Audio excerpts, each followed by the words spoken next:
Lands are back, baby. We have to go check out how the champ Setty was able to win the DreamHack Land. We're gonna dive in. Make sure you stick around for endgame because he plays this so cleanly, but we're gonna go through it all, so let's get to it. Quickly, we're just going to have to talk about his drop. This is something called Cammy Split. Him and Cammy land here in duos. It's essentially this entire middle area. They're actually landing it as solos, but we never really see them get that close because Setty lands up here, Cammy lands down here. Normally, they're closer when they're doing this. It's not as split and as ridiculous as this, but obviously we're playing solos, not duos. Nonetheless, we're going to see Setty play this early game and get a lot of zone luck, so we'll see how that turns out for him. I want you guys to recognize what he does here. So this is how you really should take these really early game fights. If we look at this position, there's not really any POIs nearby. So these two players are getting some shambles loot, wind up fighting over here. Setty's going to get some tags and just sit here and watch this. By no means is he going to try and jump in. Is he going to try and get involved in this fight? So he's going to sit here, take tags the entire time. And this is how you should play this. You don't want to overcommit to one of these early fights, because if you do commit to it and then you get stuck in this build and you get stuck in this as we see another player come in, then you waste all your materials, you waste all your heals. Setty's going to go in quickly. He wants to grab this grapple gun. He's going to grab some mats, grab the grapple gun and quickly get out of there. And now he's going to continue looting his way. So that was just circumstance. He saw the players were fighting. He saw the opportunity to go take some shots on that fight. And then once you get some significant damage, he's like, all right, I'm getting involved in this. I want to make sure that I'm taking full advantage of this fight. This is where he's going to farm his metal along his loot path. Nothing crazy here, just quickly farming. We'll speed this up. And we see he's just taking all this loot from this whole central area. He's going to post up right here on this cannon. And one thing about that fight early on, he got almost 200 damage done really quickly. So that's going to allow him to play a little more slowly when it comes to surge. He doesn't have to take any risks. If we take a quick look at his loadout, he's going mini splashes, which in my opinion, the best 2 heals that you can have. Obviously, 12 splashes is probably the best that you could go with, but minis and splashes, that's going to be my preference, and it looks like it's Setty's. He's also going with the auto shotty and the AUG, so he's choosing to do that because you need some follow-up, and the auto is going to give him that follow-up. He had the opportunity to take Gray Striker, chooses the green auto instead, and now he's just basing up on this single cannon that's left over. Now this is going to allow him, once zone pulls, we see the timer down in the bottom corner of the map, this is going to make him able to rotate, go wherever he wants to, and just simply get there first, because that's really important. So we're going to see that's going to be his choice. He's going to be chilling here looking for tags, and he's not going to use any of these heals just yet. And if we go look, he accidentally broke the cannon. I think the whole game plan was to use the cannon. Breaking that wall, he broke it, so rip. He's got to rotate on foot anyway, so he's going to go more center. He knew he was on the edge here. He's going to try and farm some surge and then rotate out, but broke the cannon. Nonetheless, not a big deal. Now here's a quick little piece where we just show the awareness from Setty. He's going to go on this big brick. He's going to try and fish a little bit to get some shield so he doesn't have to use his splashes. Now going to be able to get back up to 200 HP, max out his brick once again, and then continue his rotate. Just an overall smart, heady play by him. He will wind up getting tagged once again on this rotate, but he's not going to use his splashes till later in the game. He wants to save those and really only use minis at these points. So he's just going from brick to brick here in this mid game, trying to find positions. We'll take a look at second zone. Boom, there it is. This is Setty right here. He's looking to get as center as he could in a good position to get some surge. He's going to keep moving forward, and this looks like he's going to decide to base up here. And most players try and use brick or metal when they're basing up, but Setty knows he's got all these trees, so he can build a big base, use wood, and then he's going to put a big brick base above him, and that's where he's going to safely take shots out of for this mid-game surge. And nothing really crazy here from Setty. It's just pure, simple, fundamental gameplay, and this is going to extend into the end game. So in end game, he's going to go nuts and play this so perfectly that he winds up winning this match, but it's really this fundamental piece of the game, understanding how to get tags in mid-game so that you don't have to put yourself in a poor position. And all he's doing here is looking for opportunities for shots and then taking and hitting them. A lot of players fail to hit the shots that they're given during this mid game, and that's why they struggle on surge. For Setty, that's not the case. He's playing really strong right here, and he's going to hit just about everything. Fourth zone's about a pull. He's center of third. Fourth zone is just nearby, so again, always rotating towards rocks or something he can refarm. We see Setty doing that so well right here. Gets some more brick.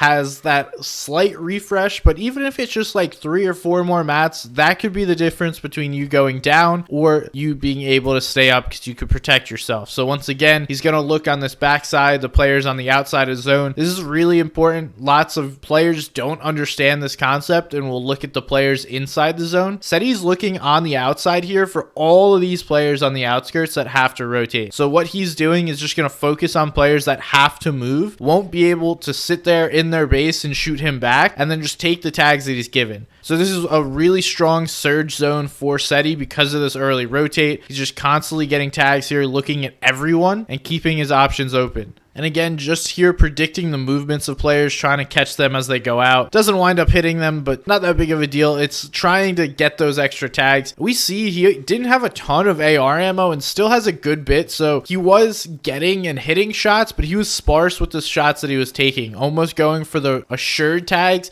And we can see 225 above on surge, so not down bad on a surge position. And once again, this is him understanding his loadout here, trying to use the grappler glove to grab these. It's just out of reach, so he's not going to be able to get it. Still gets a tag in. If we check the map, boom, my guy pulled 5th zone. But this is just understanding good positioning in zones. He was center 2nd, center 3rd, so he gets 4th, gets lucky on 5th. That's just really what it is. And once again, we're going to do the same concept here, right? Knowing players need to rotate in. Setty, we can't really do that, is like right in this area. He's right here actually. And he's going to look at the players on this north side trying to rotate in, farm some more surge, punish these players, make it harder for them to rotate. It's rinse and repeat here from Setty, and this is what you guys need to do. Need to understand how zones work, how players are going to move within them, and then use that to your advantage because Setty does it so well. But now it's time to get into the end game and him show us how exactly just to dominate in this end game meta. He has the grapple glove, which does make it much easier to play, but by no means does having a grapple glove guarantee you a win. So we see he goes for this wall first, but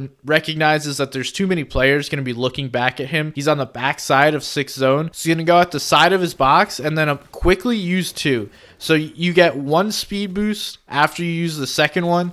So he goes a little bit faster, uses 2, bases up, and he's going to sit here and look for surge. And this is going to be the same thing that he does during the entire end game. Use it, get front side of zone, look back for tags. Use it, get front side of zone, look back for tags. This is something that Spider-Man players did super well, so it's no surprise that we see Setty using this same idea and strategy here with the grapple glove. It's pretty much the same thing, just called something different and a little slower. But he's just looking back, trying to find his tags for him.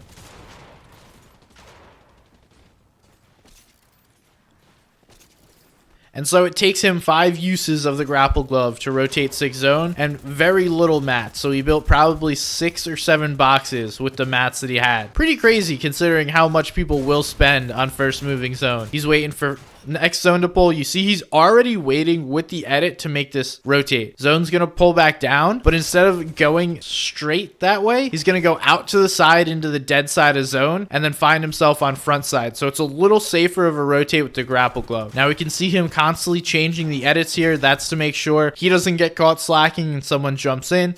And now he gets this elim, going to use the grapple glove to pick things up. I want you guys to recognize this player knows exactly what he's doing. There's so many items and things that fall on the ground, but Setty's gonna go hard mats first, metal, brick.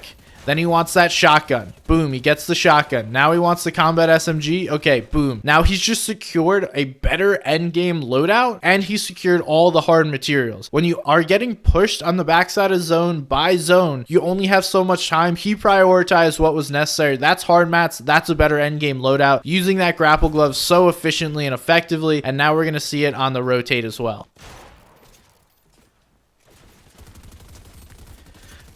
Then just bullying a guy on his level, just continuing to take shots, looking back, really just using everything at his disposal, and finally has to walk a little bit. And one of the things that we've seen Setty and Cammy do so well in duos and trios is tank some zone when you have some white heals to get a little deeper in and claim your space. So we see Setty doing that right there. And now he's just looking back, going to be punishing kids on the backside of zone. Once again, Grapple Glove goes for the hard mats right away, gets the medal. Not going to wind up getting anything else as it gets yoinked from him, but nonetheless, still awesome for him to recognize that. He gets cut off here, so instead of panicking, zone's somewhat pulling back. He's going to back up into his box, play this position. And this is a really cool rotate from him. So we see he could have tried to like force it through all these old builds, and maybe he makes it out of there. But instead of doing that, he's going to go back onto this open space once again, searching out dead side, use the last of his grapple glove, and then get front side of zone. Beautiful, beautiful play as always. Grabs those mats, doesn't matter, he doesn't get the elim. And once again, using Storm to play a different position, not force himself through somebody else's box. Sorry, this is actually his last grapple here. So he's going to use that, get front side again. Once again, using Storm to get front side. Now he's looking up, trying to make a play to win the game. And he's looking up at height, seeing they're only on wood. So this, to me, tells me that, okay, now it's time to make a play. Said he's going to start looking for it. Gets a shot there. Actually takes out Snazy, so he goes down. And this is a free height. No one knows that height just got eliminated besides Setty, so he can walk up here. Now he's on height. He's got 25 builds at the start of 9th zone. Not the most in the world, but enough to be able to win this game. Now the key here is to put pressure on players, force them to fight within one another, and just chill up above, let the action happen, and play it safe. But he is able to get one of those elims here. Gets another refresh. That's huge. Now it's a final 2v2. This is actually his teammate and the player he tied with for 307 in second place. This is Cammy right on this wall. The teammates, the duo mates going head to head here for this final 1v1. Said he plays this a little better. Honestly, it's easier when you have the high ground. These two are just playing so patiently, looking for an opportunity. They don't want to provide free shots. Said he's going to go back into Storm to look to try and play this. Then he gets pressured, dropped down, still has some mats. Gonna get a shot here, use a right hand peek, so he has the advantage here. Cammy does hit some shots, they trade. Cammy looks like he actually won the better of that, but nonetheless, Setty's just gonna back on out. He's like, I got time, you got no mats, I'm gonna reload and take the dub. What a great game. He goes on to win the entire DreamHack, absolutely crushes it. So I hope you guys enjoyed this video. Go give my channel a follow and subscribe. I'll see you next time. Peace.